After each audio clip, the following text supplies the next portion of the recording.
Mesdames et messieurs, bonsoir. Pour la restauration des terres, la désertification et la résilience de la sécheresse, c'est le thème de la Journée mondiale de l'environnement et bien que nous célébrons aujourd'hui. Nous ferons l'émission avec vous et bien sûr avec mes invités ici sur ce plateau. Docteur Djibou Sylvain, bonsoir. Bonsoir, monsieur le journaliste. Merci d'être là. Merci, c'est un devoir. Crispus Dandaro, qu'on ne présente plus. Bonjour. Merci d'être là également. Je vous remercie plutôt à vous. Alors, mesdames et messieurs, c'est une émission spéciale puisque nous célébrons la Journée mondiale de l'environnement et comme nous avons déjà l'habitude de le faire, nous allons suivre un élément. L'érosion côtière, la déforestation, le réchauffement climatique, voilà des phénomènes qui agissent sur l'environnement de l'homme.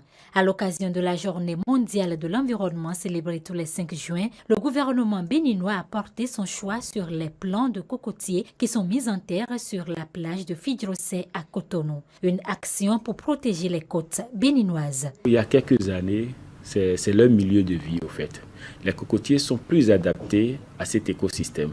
Donc voilà pourquoi nous avons choisi les cocotiers. Plusieurs cocotiers ont été coupés par des gens qui ont installé des restaurants, des baraques le long donc, de nos côtes et qui polluent nos côtes.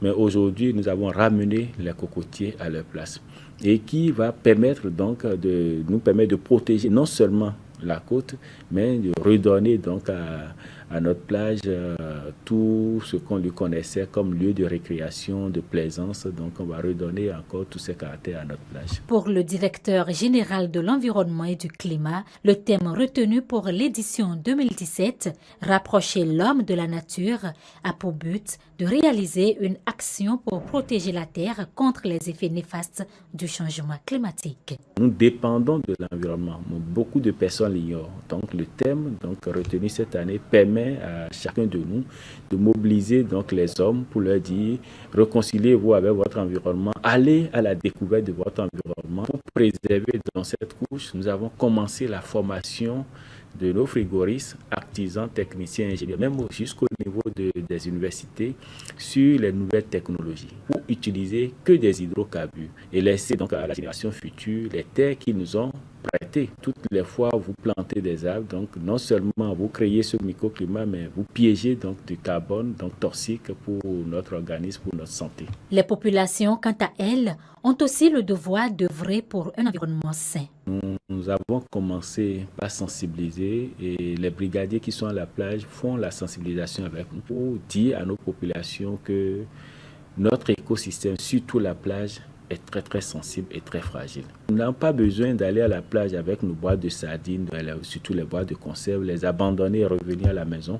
Il faut les ramener systématiquement à la maison une fois après l'avoir utilisé. Parce que le grand problème qui se pose à nous aujourd'hui, nous avons les effets donc, des changements climatiques. Et nous avons des métaux lourds qui sont déposés donc, du fait donc, des déchets que nous amenons à la plage. Quand la température de l'eau s'élève, il y a un stress qui se crée au niveau des espèces halieutiques. Et donc, tous ces métaux lourds qui arrivent au niveau de l'organisme donc de l'espèce se retrouvent après sur nos tables. Parce que nous allons prendre des poissons, nous allons en manger. Donc, c'est très important pour nous de dire à nos populations que toutes les actions que nous posons ont des conséquences et ces conséquences nous retrouvent. Au total, 3000 plants de jeunes cocotiers ont été mis en terre sur la plage de Fidjrosset. Alors, docteur Djibou, les actions que nous menons ont des conséquences et ces conséquences nous retrouvent. C'est ce que je retiens des propos, surtout de cet élément. Qu'est-ce que vous en pensez? Merci beaucoup, monsieur le journaliste. Je pense que cet élément nous interpelle, nous rappelle combien de fois la nature était créée. Nous faisons partie des créatures de la planète. Oui. Toutefois, nous sommes responsables de tout ce qui arrive à la nature. Puisque Dieu, après avoir créé tout, il a dit, oui, c'est vous qui êtes l'être le plus intelligent, le plus responsable qui pourrait gérer telle ou telle ressource. Mais nous-mêmes, nous posons des actes et tout retourne contre nous. Des maladies nous subissons, oui, nous subissons. On dit, tous les fils de la terre qui crachent sur la terre sans respecter la terre, toutes les conséquences de la terre seront rattrapées par la terre. Seront rattrapées. Donc, tout ce que nous posons comme actes, les conséquences nous retrouvent, nous reviennent, nous subissons. Nous faisons les frais. D'accord. Voilà.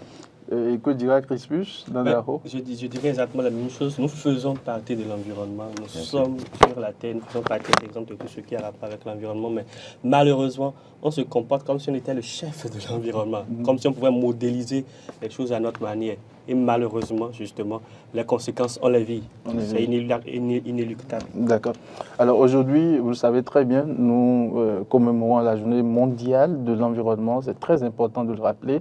Alors, d'entrée du jeu, nous savons très bien, nous entendons souvent parler de l'environnement. Qu'est-ce qu'on pourrait comprendre par ce mot-clé, l'environnement? Environnement, quand on parle de l'environnement, de manière vulgaire, on va dire, c'est là où nous vivons. Pour aller donc, sur ce plateau, nous sommes déjà dans un environnement? Oui, nous sommes dans un environnement. Il y a plusieurs conditions qui font que nous arrivons à survivre ici. Donc ça, c'est déjà un environnement dans lequel nous sommes. Reste à savoir si c'est un environnement naturel ou bien un environnement qui a été modifié par les conditions, par certaines conditions que nous savons, notamment la climatisation et autres. Sinon, pour aller un peu plus loin, on dirait simplement que l'environnement, c'est l'ensemble des conditions naturelles qui peut agir sur les êtres vivants. C'est en quelque sorte l'ensemble des éléments biotiques ou abiotiques qui entourent un individu et avec qui il entretient des relations et qui peuvent agir sur lui d'une certaine manière. D'accord. Docteur Djibou, l'environnement. Oui, comme il a dit tout à l'heure. Merci de m'avoir accordé la parole. L'environnement, c'est notre cadre de vie. C'est tout ce qui nous entoure, y compris nous-mêmes. C'est pourquoi il a souligné tout à l'heure que nous entoure, nous faisons les partie. Chiens, les habitations, les végétaux. Pour ne pas dire le monde vivant et le monde inerte. C'est tout ce qui concerne l'environnement. D'accord. Donc, quand nous prenons l'article 2 de la loi 4 sur l'environnement en République du Bénin, l'environnement est défini comme l'ensemble des éléments naturels et artificiels ainsi que les facteurs économiques, sociaux et culturels qui influent sur les êtres vivants, que ceux-ci peuvent modifier. C'est l'environnement, la définition de l'environnement selon la loi cadre sur l'environnement dans notre pays.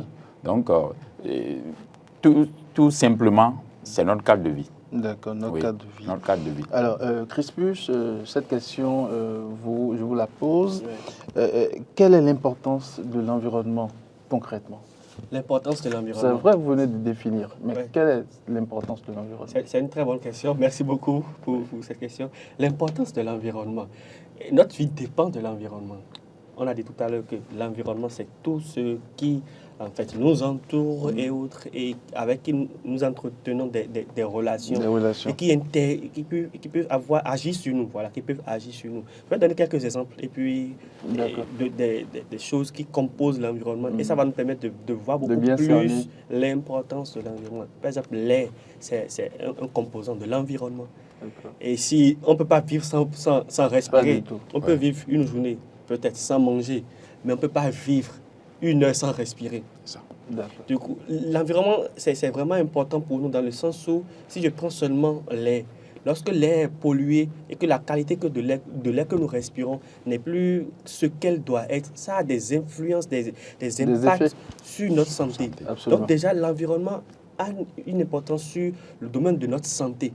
Si nous ne respirons pas l'air qu'il faut, si nous ne vivons pas dans les conditions qu'il faut, cela va influer sur notre santé. Quand on parle des composants de l'environnement, c'est beaucoup de choses. Il y a l'air, les végétaux, les animaux, les phénomènes naturels, beaucoup de choses. L'autre importance de l'environnement, c'est le bien-être.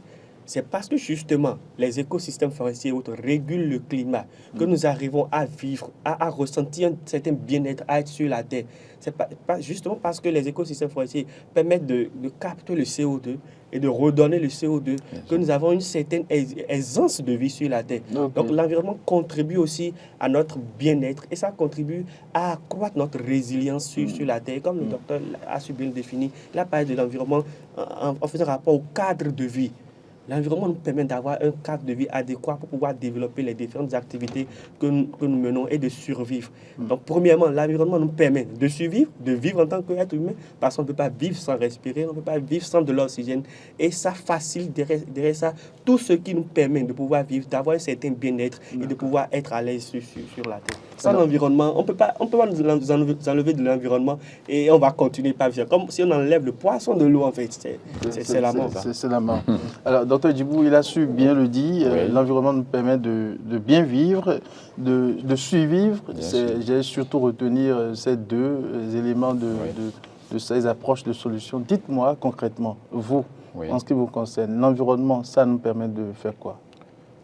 L'environnement, ça comme nous apporte il a quoi? dit. Merci, merci pour la question pertinente. L'environnement, nous faisons partie intégrante de l'environnement, mais nous dépendons de l'environnement. Nous vivons parce qu'il y a environnement, parce qu'il y a notre cadre de vie. Nous ne pouvons rien faire sans l'environnement. Il a donné quelques exemples tout à l'heure. L'eau fait partie des composantes de l'environnement. D'accord. Qui peut vivre sans l'eau? Non. Chaque Béninois a utilisé l'eau d'hier soir, ce matin, au moins, même si ce n'est pas pour boire, il s'est douché ou bien il a lavé, il a fait quelque chose avec l'eau. Donc, l'eau, c'est un exemple. Et quand nous prenons la végétation, ou bien quand nous prenons l'environnement, il y a le monde vivant, la biodiversité. On l'a dit, on l'a expliqué tout à l'heure, qu'on ne peut rien faire sans la biodiversité. Donc, du coup, l'environnement, nous dépendons, toutes les ressources, qu'elles soient renouvelables ou non, nous dépendons de ces ressources-là. D'accord. Je suis sûr que si on ne trouvait pas de ciment, on n'allait pas peut-être bâtir là où nous sommes. Non, pas du tout. C'est venu d'où? De l'environnement. Donc, il n'y a rien que nous pouvons faire sans l'environnement. C'est pour dire, l'environnement, c'est la vie.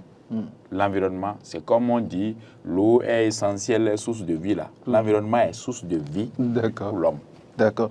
L'environnement est source de vie. Aujourd'hui, 5 juin, nous commémorons la Journée mondiale de l'environnement. Dites-moi, Crispus, quelle est l'importance de cette journée selon vous? Quel est le but de cette journée selon vous? Le but de la journée de l'environnement, déjà, ça fait un petit hit que dans la tête de certaines personnes, l'environnement est une journée. Tout à fait. Et une seule journée. Alors que c'est consacré à elle seule. Voilà. Non, je ne parle même pas dans ce sens. Quand on parle de... Déjà, sur les chaînes, vous allez entendre parler de commémoration de la journée de l'environnement. Alors que quand on va à la source du verbe commémorer, c'est se rappeler. C'est-à-dire, un temps, on a oublié. On veut se rappeler que l'environnement existe. Et qu'il y a une journée qui est consacrée à ça. Donc, ça fait de constater quand même que dans la tête de certaines personnes, on attend ce jour, en fait, avant de poser des actes, avant d'organiser des fous. Tout à fait. Et c'est ce jour où il y a des ateliers, il y a des sorties, et puis plusieurs activités. On fait assez de photos, on illustre, on envoie bail de forme. Mais qu'est-ce qui se passe après? Le but de la journée, de la célébration de la journée de l'environnement, ça sera, pour moi, c'est comme recentrer les débats sur et faire le point de ce qui a été fait jusque-là et relancer les débats par rapport à ce qui doit être fait. Pas seulement les débats, mais relancer aussi les actions.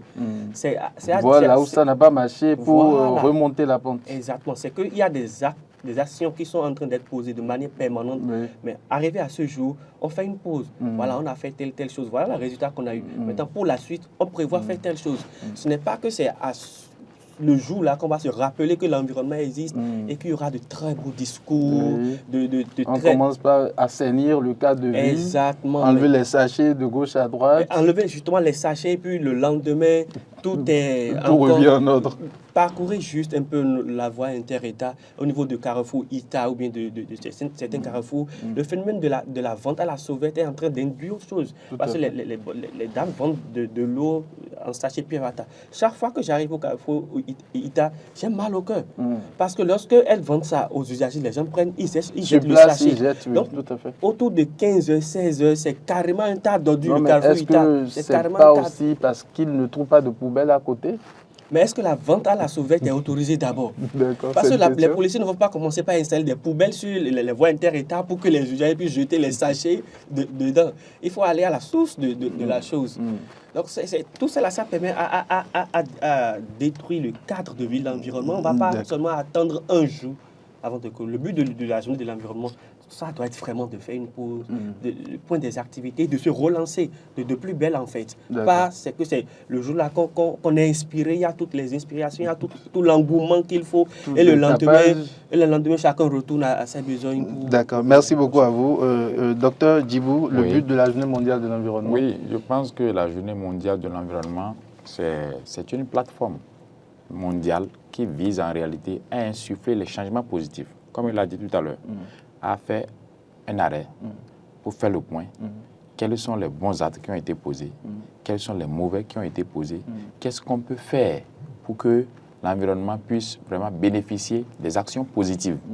C'est un appel à investir, comme je l'ai dit tout à l'heure, par rapport à la biodiversité, pour inviter les uns et les autres, tous les pays du monde, à s'investir. Tout à l'heure, vous avez donc parlé ce n'est pas ce jour-là qu'il faut sortir avec les coupe-poupes, les ratoirs pour commencer par chercher à assainir. C'est une journée de bilan et de relance.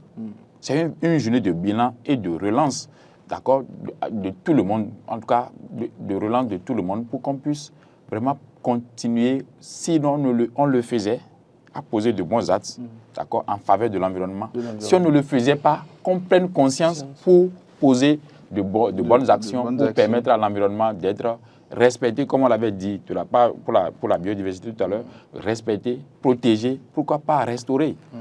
Pourquoi pas restaurer? Parce que l'environnement est dégradé un peu partout. Vous avez dit quelque chose tout à l'heure qui m'a vraiment touché. Et moi, ça fait au moins 10 ans que j'ai pris conscience qu'il faut protéger l'environnement. Et je vous en prie, quand je vais quelque part, si c'est par exemple sur ce plateau qu'on amène Pure Water, vous allez voir, observez-moi bien, je ne vais pas jeter quelque part. Je vais demander peut-être poubelle. S'il n'y a pas, je garde ça. Parfois, j'empoche. J'empoche de sachets. Ah bon? Oui, je mets dans mon sac, ou bien je mets dans ma poche, je fais tout pour qu'il n'y ait plus de l'eau dedans. Qu'il puisse goûter. Oui, pour qu'il puisse goûter. Et j'empoche ça. Et c'est quand je rentre, quand je trouve de poubelles publiques, je peux jeter. Sinon, je rentre et je jette dans la poubelle à la maison. Non, mais est-ce que ce n'est pas parce que vous êtes docteur en environnement? Non. Vous êtes sûr? J'ai dit depuis 10 ans. Moi, je suis docteur il y a 1 an environ que je suis devenu docteur. Non, mais vous saviez que vous étiez sur le chemin. Le chemin. Mais vous dites que c'est passé les docteurs, mais moi je ne suis pas encore docteur. J'ai les mêmes réflexes. Vous le faites également? Oui, même quand j'ai un sac à dos, il y a toujours une poche que je réserve, poche poubelle pour mettre les sachets dedans. C'est ça, poubelle. À des moments donnés, je me retrouve à la maison avec assez de sachets à faire sortir du sac. Ça me fait toujours mal de voir que les gens, on jette les sachets au bord de sur la voie. Oui, on a l'impression qu'il y a un phénomène. Il y a quelque chose qui ne va pas. Oui, ou bien est-ce qu'ils se disent que voilà, la voie a une manière de recycler ces sachets. Ces sachets, si personne ne vient balayer. Voilà. Non, nettoyer. Oui. On ne devait pas. Les gens finissent de manger maïs frais, ils jettent ça sur la voie. En tassis. Non, mais aujourd'hui, ce 5 juin, ils sont déjà dans les circulations un peu partout en train d'assainir les places publiques. Mais est-ce que c'est le 5 juin seul qu'il faut assainir? Qu'il faut assainir les places publiques? Parce que si nous allons à la source du problème et que les gens ne jettent pas, est-ce qu'on aura besoin le 5 juin d'aller assainir? Si c'est assainir, les actes qui vont prévenir cela sont posés, on n'ira plus assainir. Attendre à une grande vitesse. Ce que je voulais faire, c'est qu'on n'est pas en train de dire que le 5 juin, il ne faut pas poser des actes. Mais il ne faudrait pas que le 5 juin soit le jour des actes. C'est ça. Le jour consacré aux actes. C'est-à-dire, on va polluer comme on veut et c'est le jour-là qu'on va courir. Mais c'est le constat fait aujourd'hui. C'est dommage. C'est dommage pour notre environnement. L'environnement souffre énormément.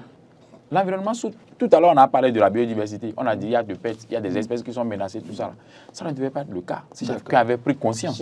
C'est pour dire quoi? Si chacun connaissait la valeur de protéger, respecter l'environnement, vous allez voir que on va moins investir dans l'assainissement même de l'environnement, dans le nettoyage qu'on fait. Parce que c'est beaucoup de fonds, beaucoup d'investissements. Oui, beaucoup d'investissements. Et ces sous peuvent être utilisés pour d'autres choses, pour créer d'autres opportunités. Pour le social surtout. Oui, pour le social surtout. Donc, il faut qu'on prenne conscience. On n'a pas besoin d'avoir un policier derrière, comme je le dis souvent, avant de porter casque. Donc, il ne faut pas avoir un policier environnemental derrière avant de pouvoir respecter l'environnement, afin de pouvoir déposer les déchets dans les poubelles. Si on ne trouve pas de poubelles. C'est pas un policier, on n'a pas un policier derrière nous qui nous empêche de jeter des sachets dans notre salon. Non. De la même manière, on n'a pas besoin d'avoir un policier pour nous empêcher de jeter des sachets dans la rue. Très bien. Ça doit être vu dans ce sens. Ça va permettre de mieux protéger.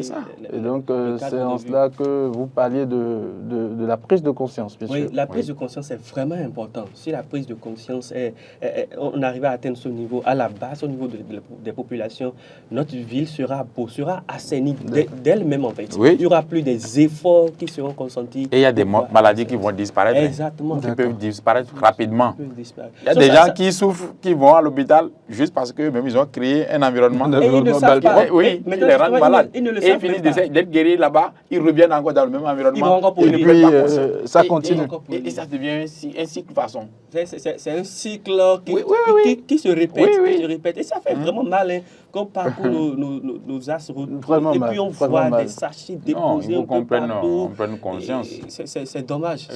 Mais apparemment, le constat, c'est qu'au niveau des plages, c'est un peu corrigé à ce niveau. On ne trouve plus assez de sachets. Je pense qu'automatiquement, il y a des agents qui viennent se positionner et qui les ramassent.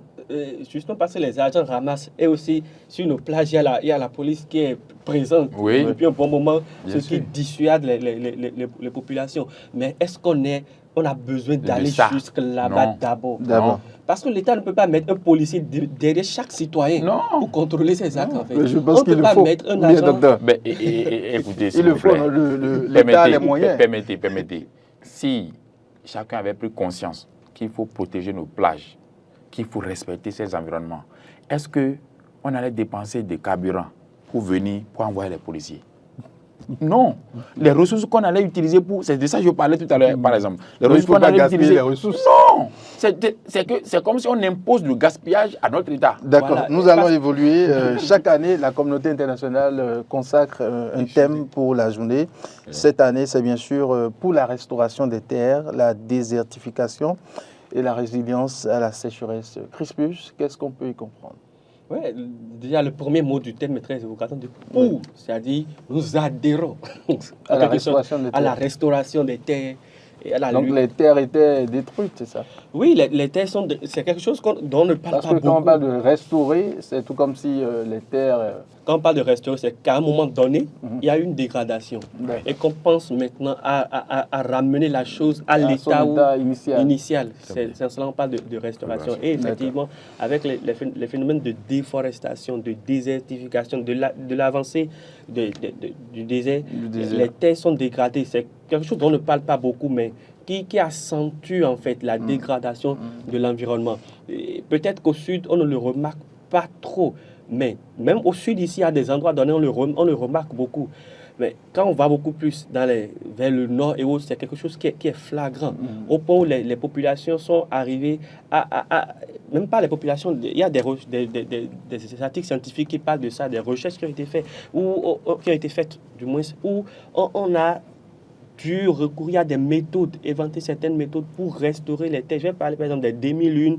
C'est une méthode qui permet quand même de pouvoir conserver de l'eau pour l'agriculture. Les demi-lunes, les dongas, il y a beaucoup de choses à cause de la dégradation, à cause de l'érosion qui est observée. Et quand les terres sont dégradées comme ça, il y a ces genres d'érosion, ça ne permet pas l'agriculture. Et s'il n'y a pas l'agriculture, comment on va survivre?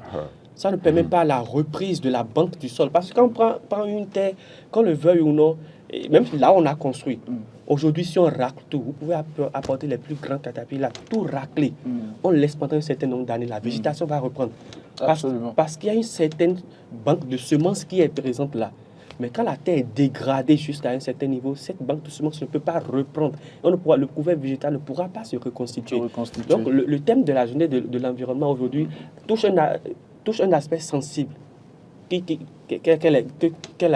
la terre. Il faudra vraiment qu'on pense à restaurer les terres, qu'on pense à limiter les actes qui vont à dégrader la terre, notamment la déforestation, la désertification, et même, excusez-moi, il y a certaines choses qu'on fait aujourd'hui pour l'urbanisation, mais qui dégradent les terres. Là, on va creuser pour remblayer les voies. Tout cela, ça contribue à dégrader les terres. Et ces terres, d'ici 15 ans, d'ici 10 ans, comment on va les restaurer? Comment ces terres vont retrouver... compliqué. Comment ces terres vont retrouver les fonctions qui étaient les leurs au début. C'est compliqué. D'accord. Docteur Djibou, toujours dans la thématique, on retrouve d'autres mots-clés, notamment désertification et puis sécheresse. Oui. Selon vous, qu'est-ce qu'on veut dire par là? Oui, la désertification, c'est pour dire... c'est une manière d'amener le désert. C'est ça. C'est poser des actes pour qu'on arrive au désert. C'est comme si le Bénin n'est pas un pays désertique, mais on force la main à ce pays pour qu'on arrive au désert. Quand vous prenez par exemple le Niger, vous voyez, il fait très chaud à tout moment là-bas. Ce n'est pas pour dire que vous voyez, ils sont pour la plupart tout noirs. C'est le soleil. Vous voyez? Ça, c'est un autre débat. Non, c'est pas que je suis en train de les insulter. L'exemple, par exemple, des Sénégalais aussi. Ce n'est pas que je suis en train de les insulter, mais c'est pour dire quoi? Et nous avons un don, d'accord, que Dieu nous a fait gratuitement contre 0 francs, mais nous forçons la main pour arriver à là.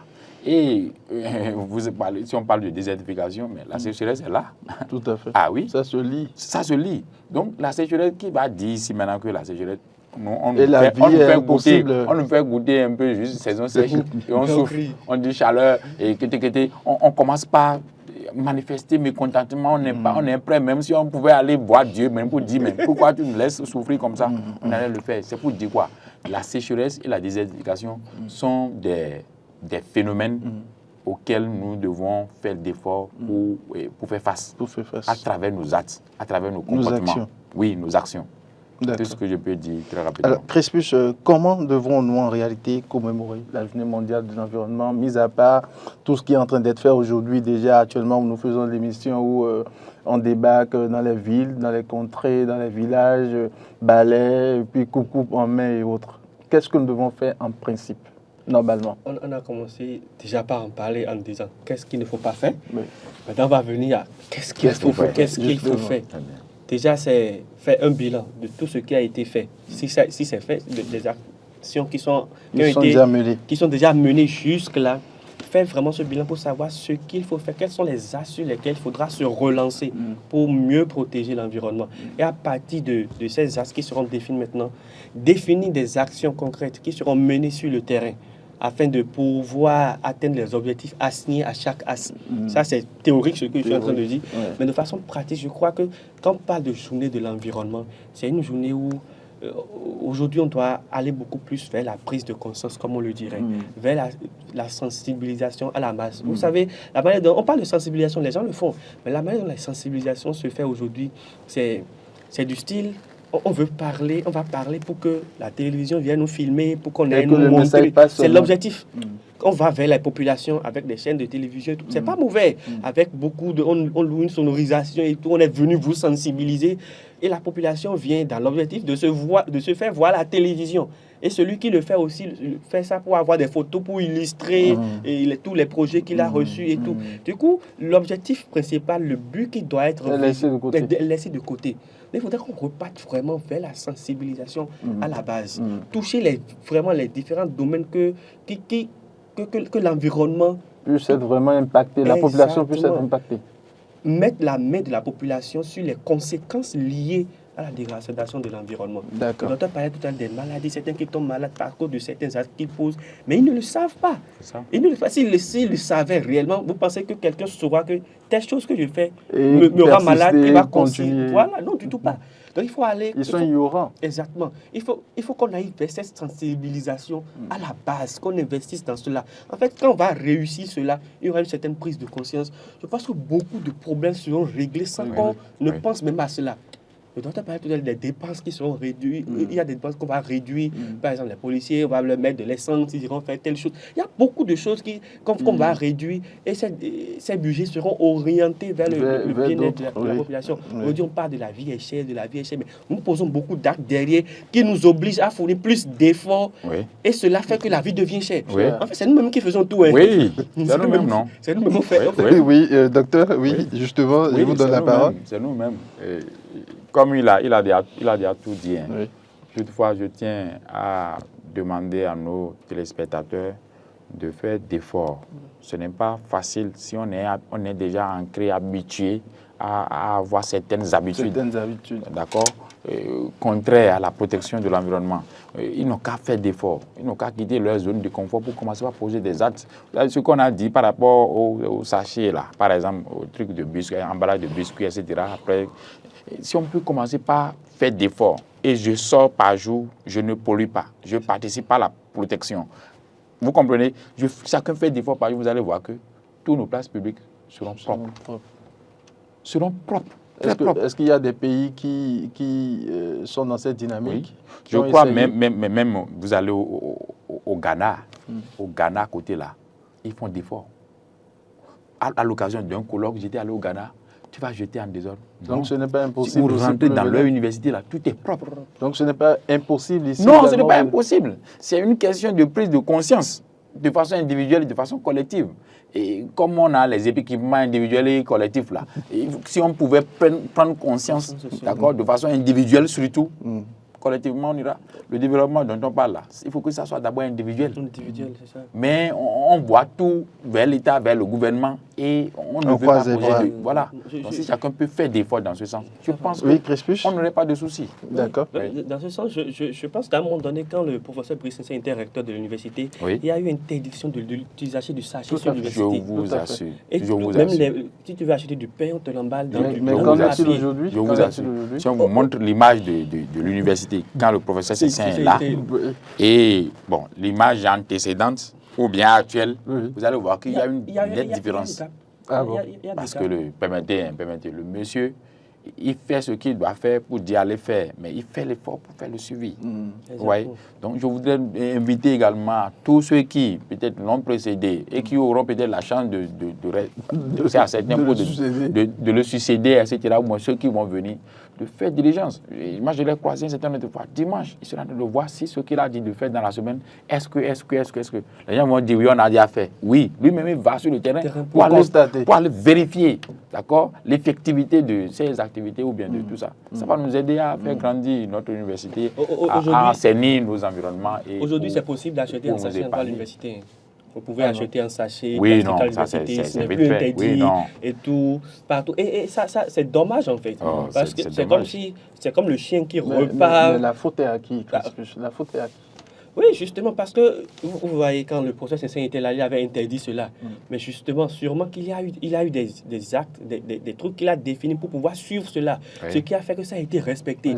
Mais à un moment donné, on a baissé la garde parce que voilà, les étudiants viennent... Donc, en ce jour, il faudrait que nous puissions reprendre les bonnes habitudes. Il faudrait qu'on reprenne les bonnes habitudes. Et je crois que l'université, vraiment, qui a un haut lieu de savoir, c'est aussi un lieu où on peut commencer par inculquer les bonnes habitudes. Si cela avait été pérennisé, l'interdiction de l'utilisation des sachets plastiques à l'université avait été pérennisée. Regardez tous les milliers d'étudiants qui sont passés depuis ce temps. Eux tous auraient pris ce pli. Et ça aurait eu des avantages positifs sur la question de l'environnement et tout. Mais malheureusement, on est reparti à la case départ. Même à l'université, tu vas avoir des sachets par-ci, des sachets par-là. Il y a un centre de gestion des déchets, mais qui est aussi rempli de tas de déchets, de tas d'ordures. Et puis vraiment, c'est déplorable. Alors, docteur Djibou, nous sommes déjà presque à la fin. Quelques conseils aux acteurs à divers niveaux, les défenseurs de l'environnement que vous êtes, ceux qui s'investissent énormément dans l'environnement, à l'occasion de cette journée que nous célébrons aujourd'hui. Merci beaucoup, monsieur le journaliste. Je tiens à dire infiniment merci à tous ces défenseurs, à tous ces acteurs qui militent jour après jour, nuit comme nuit, et nuit comme jour, à mener des actes, à poser des actes dans le respect, dans la protection, dans la restauration de tout ce qui permet à notre environnement d'être en bonne santé. Parce que notre santé dépend de la santé de l'environnement. Donc je les encourage à continuer. Et je voudrais inviter tous ceux qui voient ceux-là comme des ennemis, des gens qui, en quelque sorte, qui les harcèlent, ils n'ont qu'à prendre vraiment conscience pour accompagner ceux-là au lieu de les empêcher ou de les critiquer ou de les décourager. Donc, parce qu'il y en a qui sont juste là pour critiquer. Oui, pour critiquer. Il faut qu'on soit nombreux, d'accord, à poser des actes en faveur de l'environnement, pour sa protection et pour sa durabilité. Alors, Tristou, je vous pose également la même question, c'est déjà la fin. Oui, c'est déjà la fin. Je tiens d'abord à remercier les différents acteurs à différents niveaux pour l'effort qu'on voit sur le terrain, parce qu'il y a quand même des efforts pour protéger l'environnement. Il y a beaucoup de choses qui se font. Je tiens à les encourager, à les demander de redoubler plus d'efforts. Nous allons voir les résultats. On s'échine beaucoup aujourd'hui, mais nous allons voir les résultats bientôt. À la population, je voudrais vraiment les inciter à une prise de conscience. L'environnement, c'est tout ce que nous avons. Nous n'avons pas plus que ça. C'est ce que nous sommes venus voir premièrement. Et c'est ce qui facilite notre vie sur Terre. Et nous devons la protéger premièrement pour nous-mêmes, parce que nous dépendons intrinsèquement de l'environnement. Nous devons la protéger, poser au jour le jour des actes responsables, des actes qui nous permettent de pouvoir protéger ce cadre de vie et aussi penser à la génération future. Il y a un proverbe qui dit le monde ne nous a pas été légué par nos parents, mais il nous a été emprunté par nos enfants. Et quand on t'emprunte quelque chose, tu es dans le devoir de retransmettre ça tel que tu l'as reçu. Donc nous devons faire l'effort de redonner cet environnement que nous avons hérité de nos parents. Nous devons faire l'effort de le redonner à nos enfants pour qu'eux aussi puissent vivre comme nous vivons et puissent même vivre mieux que nous. C'est en cela que nous aurons réussi notre mission sur Terre. C'est en cela que nous aurons, on aura été des êtres vivants qui auraient contribué à l'amélioration du cadre de vie. D'accord. Crispus Dandaro, merci beaucoup à vous. Je rappelle que vous êtes environnementaliste, vous êtes également défenseur de l'environnement. Vous faites beaucoup dans ce secteur. Merci beaucoup à vous. Docteur Djibou, également, merci beaucoup à vous pour tout ce que vous faites également pour les étudiants dans la sensibilisation et tout. Je vous souhaite bonne commémoration de la Journée mondiale de l'environnement, n'est-ce pas? Le plaisir est partagé. Merci beaucoup. Que cette journée soit une journée de réflexion et d'orientation. D'accord. Oui.